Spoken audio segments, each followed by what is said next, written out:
I never thought the day would come when my own grandson, the same boy who used to lick the spoon and smile like the sun, would look me in the eye and mock my cooking. But that's exactly what happened. It was a Sunday afternoon, the kind of day when the house smelled like love and memories.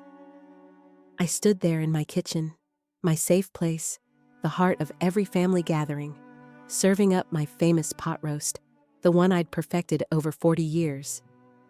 He wrinkled his nose, set his phone down, and let out a laugh so cold it felt like the air had left the room.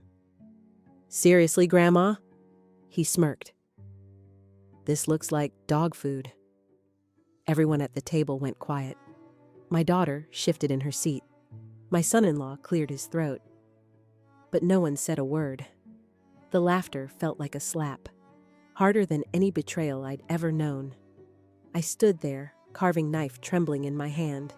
My heart cracked wide open as I realized the boy I'd poured my love into didn't see me as family anymore. Just a punchline.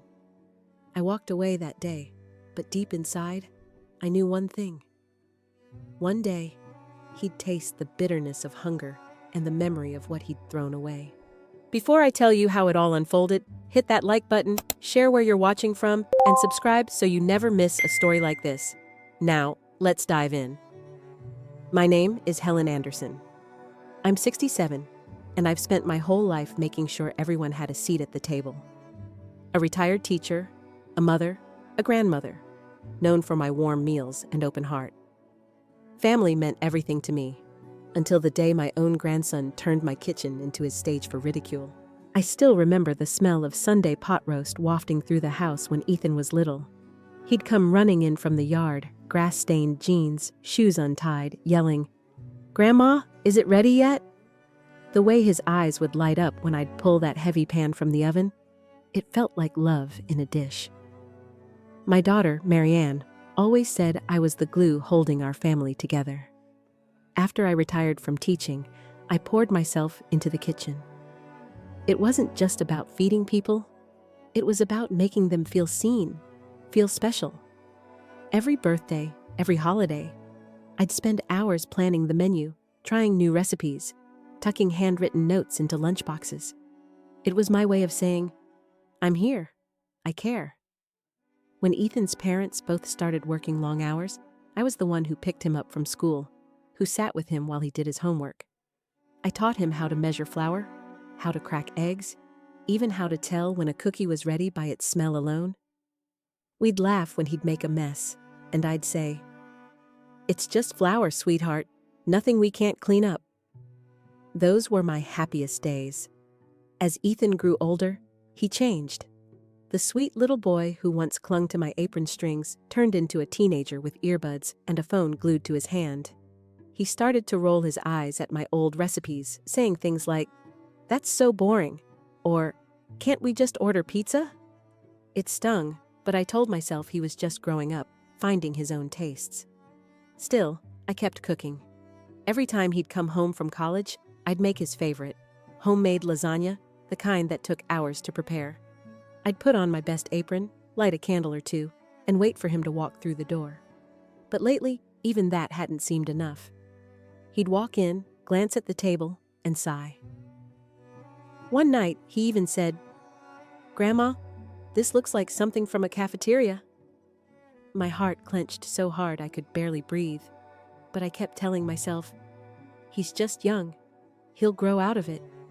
I never imagined the day would come when his words would leave more than just a small bruise on my heart. When the meal I'd made with so much love would become the very thing he used to belittle me. But it did. And that's when everything started to change. It was supposed to be a simple Sunday dinner, something I'd done 1,000 times before. I'd spent the whole afternoon in the kitchen, slow roasting chicken thighs with rosemary, garlic, and a squeeze of lemon the way Ethan used to love. I even made his favorite buttermilk biscuits and that sweet potato casserole he always asked for on holidays. The table was set just right. My best linen napkins, the old family silver polished to a shine. The kind of table that says, "You're home, you're safe, you're loved." Ethan walked in last, phone in hand, barely glancing at me as he found his seat. Marianne and Scott, my daughter and her husband, were already deep in conversation about their latest house project, so I didn't want to interrupt. I just smiled and said, "Dinner's ready." Everyone started passing the dishes. The room filled with the sounds of plates clinking and chairs scooting. I sat back and watched, my heart swelling with that old, familiar pride. Then Ethan picked up a forkful of chicken, held it up, and turned to his mother. He smirked. "Did Grandma finally learn how to cook? Or is this her usual attempt at boiled cardboard?" My hands froze on my lap. The room went silent, except for the thrum of the ceiling fan. My mouth went dry, and I tried to force a laugh, thinking maybe he didn't mean it that way, but he kept going. "Seriously, Mom, I don't know how you ate this for so many years. This is the most bland, sad excuse for a meal I've ever tasted." "No offense, Grandma," he said, adding a shrug like he was just being honest. My cheeks burned. I felt like the floor had been pulled out from under me. That same little boy who used to call me the best cook in the world was now mocking me in front of everyone. I looked at Marianne, hoping, praying she'd say something, but she just rolled her eyes. "Oh, Ethan," she sighed, picking up her water glass. "Don't be so dramatic. It's just dinner." Scott cleared his throat but didn't look at me. "Yeah, Mom, he's just joking around. Don't take it so personally." I stared at them, all of them, as the laughter started up again, at my expense. My heart was hammering so hard it felt like it might burst. Every bite I'd cooked, every hour I'd spent trying to make this dinner perfect, every memory of Ethan licking cookie dough off a spoon, it all collapsed in that single moment. I wanted to scream, "It's not a joke." I wanted to say, "I did this for you. I did all of this for you." But my throat felt like it had closed. My hands shook as I reached for my napkin, clutching it like a lifeline. I tried to smile, but it was brittle. "Well," I managed, voice trembling. "I'm sorry it's not to your liking, Ethan." I wanted him to look at me, to see the hurt in my eyes, but he was already scrolling through his phone again, like I was invisible. I sat there for the rest of the meal, silent, chewing bites that tasted like ashes, and in that silence, something inside me shifted. I'd always told myself that love meant sacrifice, that being a grandmother meant putting everyone else first. But in that moment, watching the people I loved most laugh at my expense, I wondered what I'd really taught them, and what I'd let them take from me. After that dinner, it was like a switch had flipped. Ethan's comment didn't just hang in the air, it settled in, like a stain on my apron that wouldn't wash out. The next morning, Marianne came downstairs and found me in the kitchen, stirring my coffee. She glanced at me, and then at the fridge, like she'd forgotten I lived there. "You don't have to make breakfast for everyone, you know," she said, her tone casual but cold. "We've got yogurt and cereal if Ethan's hungry." I tried to smile, but it felt forced. "I just thought—" "Don't fuss," she interrupted. "He's an adult. He can make his own food." She didn't say it out loud, but the look in her eyes said everything. "You're not needed here anymore." And maybe I should have let it go, but it was like every day after that dinner, I noticed a little more. Ethan's eye rolls when I asked about his classes. Scott's long sighs when I offered to help fold laundry. Even the way Marianne started talking about redecorating the guest room, my room, as if I was just a temporary guest. I tried to be helpful, I really did. I cleaned, I cooked, I ironed. I'd spent my whole life believing that if you gave enough, people would see your worth. But every day, it felt like my worth was shrinking, like I was a burden they didn't know how to carry. One afternoon, I overheard Ethan on the phone with a friend, his voice low, but unmistakable. "Yeah, my grandma's still here. She's kind of stuck in her old ways, you know. Always talking about recipes and cleaning like it's the 1950s. She means well, but she's just old." He laughed. "Yeah, I guess it's sweet, But it's also kinda sad. Sweet, but sad. Like I was a pity case. Like my life's work had boiled down to some outdated casserole no one wanted to eat. That night, I lay in bed staring at the ceiling, listening to the faint sounds of laughter from the living room. I'd given so much to this family, so much of myself, and now I felt like a piece of furniture, useful when needed, forgotten when not. The next day, I made dinner again. I couldn't help it. It was a habit, like breathing. But when I called everyone to the table, they barely glanced up from their phones. Ethan didn't even take out his earbuds. Marianne poked at her plate. "Mom, you don't have to cook for us every night, you know. We can handle it." Scott nodded. "Yeah, Mom. You've done enough. Why don't you relax a bit? Let us take care of things for once." But I knew what they meant. "We don't need you. You're in the way. You're taking up space."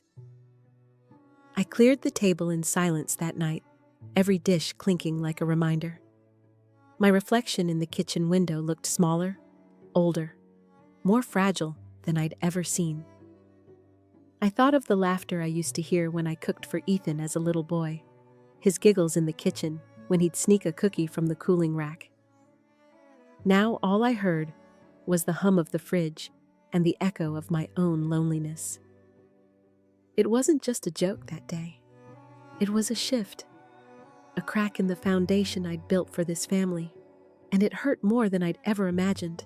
That night, as I washed the dinner dishes in the too quiet kitchen, I felt the heaviness of every meal I'd ever made, every apology I'd whispered to myself, every time I'd let someone else's comfort come before my own. My hands trembled in the soapy water, and I realized I couldn't keep pretending I was okay with this. I couldn't keep playing the sweet grandma role, the one who smiled and cooked and stayed silent while the people I loved dismissed me. I needed to remember who I was. Helen, 67, retired teacher, the woman who had once inspired a whole class of second graders to love books, the woman who had learned to keep going even after Bill died, the woman who had value beyond a plate of food. I dried my hands and went to my room. I took a deep breath, opened the small box of keepsakes I'd carried with me through every move. Inside was a note from my friend Margaret, one of the only people who still called, just to ask how I was. She'd given it to me on my 65th birthday. "Helen, you've always been stronger than you know. You've built a life out of love, and no one can take that away from you." I smiled through the tears that came unbidden. Margaret had always believed in me, and maybe I needed to start believing in myself too. The next morning, I woke up early. I went to the kitchen, but I didn't put on the apron. I didn't pull out the pans. Instead, I made myself a single cup of coffee and carried it back to my room. I sipped it slowly, feeling the warmth spread through me. "This is for me," I thought. "I deserve this."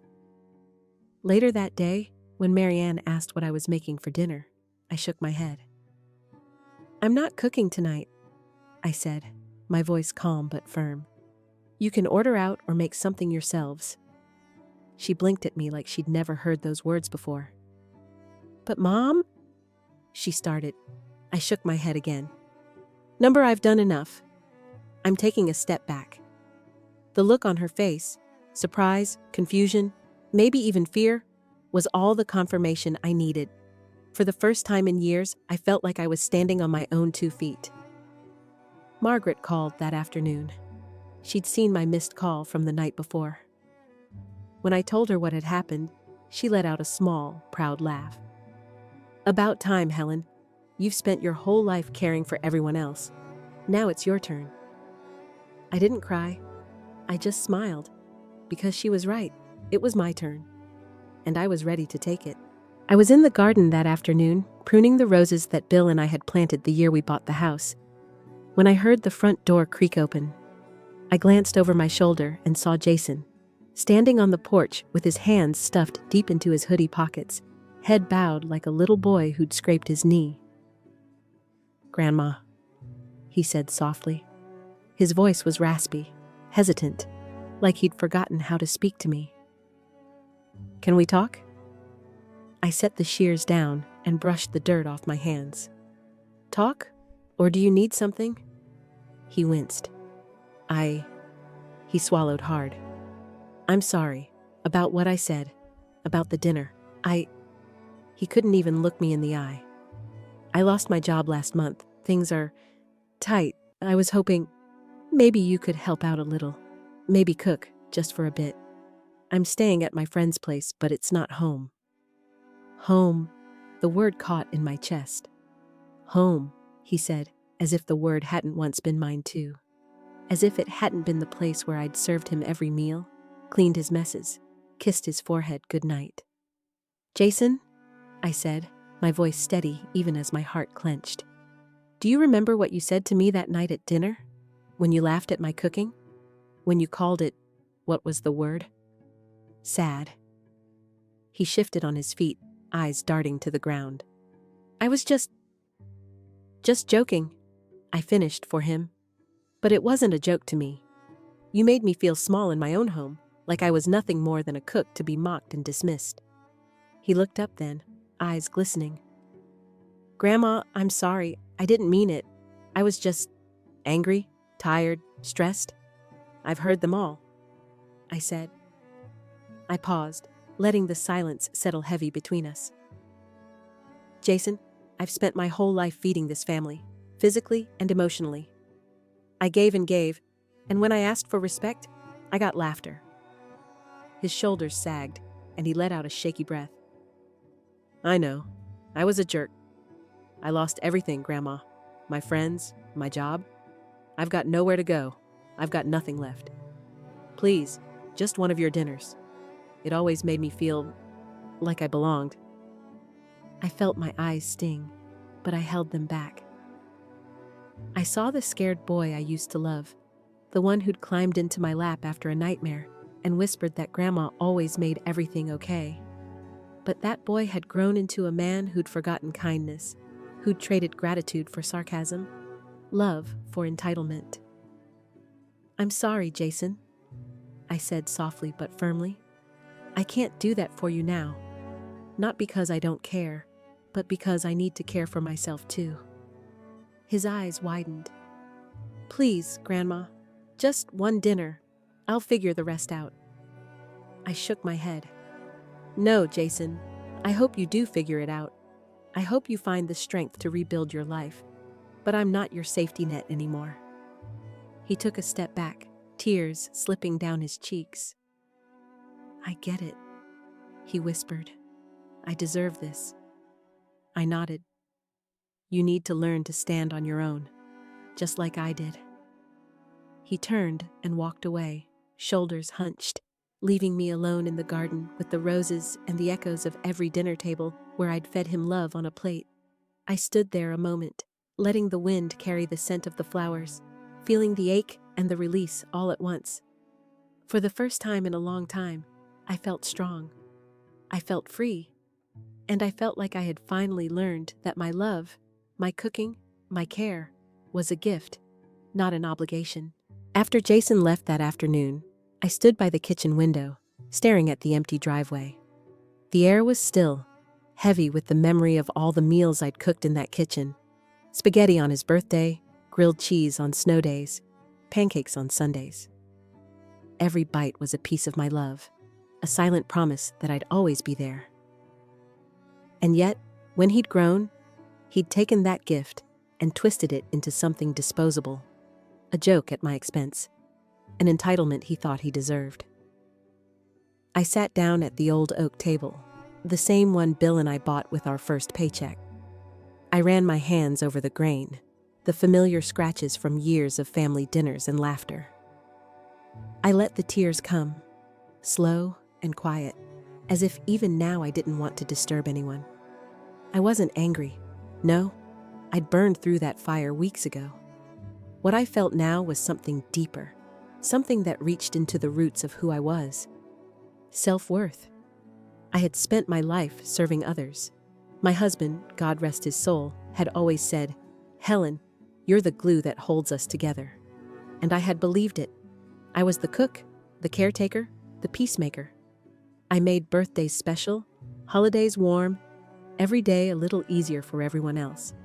But somewhere in all that giving, I had forgotten that glue dries out when it's left open too long. I had become brittle, and Jason's careless laughter had cracked me. But now, sitting here in the quiet of my own home, I realized that the crack wasn't the end. It was the start of something new. I didn't have to be the glue anymore. I didn't have to hold everyone together. I could hold myself together, and that was enough. I thought about Jason's face, the tears he'd tried to hide. Part of me wanted to rush to him, to hold him, to tell him everything would be okay. But that part had gotten me into this mess. It had kept me cooking when I felt unappreciated, smiling when I felt like screaming. That part was the mother, the grandmother, the Helen who would give and give until there was nothing left for herself. But today, I chose differently. I stood up and brewed myself a cup of tea, inhaling the warmth of chamomile. I carried it to the porch and sat down, listening to the wind rustle through the trees.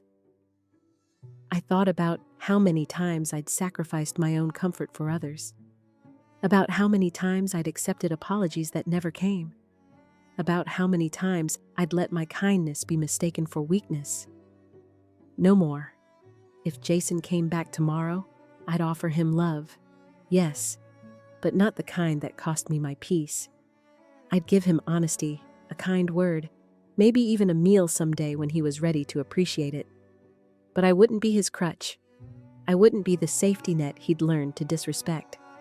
I took a sip of my tea, the warmth filling me from the inside out. I thought about all the women like me, the ones who'd been laughed at, dismissed, called irrelevant. I thought about every grandmother who'd poured her heart into a meal only to be met with a sneer. And I felt a quiet pride, a strength that came from knowing I had finally learned the hardest lesson of all. My worth wasn't measured by what I did for others. It was measured by how I treated myself. I leaned back in my chair and let the sun warm my face. Jason would find his way, or he wouldn't. Either way, I'd be okay. Because for the first time, I wasn't waiting for someone else to make me feel valued. I was doing that for myself. And that was a recipe for peace I'd never let anyone ruin again. Before you go, I want to hear from you. What would you do if your own family mocked your love and generosity? Would you forgive them? Would you welcome them back with open arms? Or would you set a boundary that finally protected your heart? Share your thoughts in the comments below. I read every single one. Your stories inspire me and help us all remember we're not alone in these struggles. If this story touched you, hit that like button, share it with someone who needs to hear it, and subscribe for more true-to-life tales of resilience, family, and finding your own strength.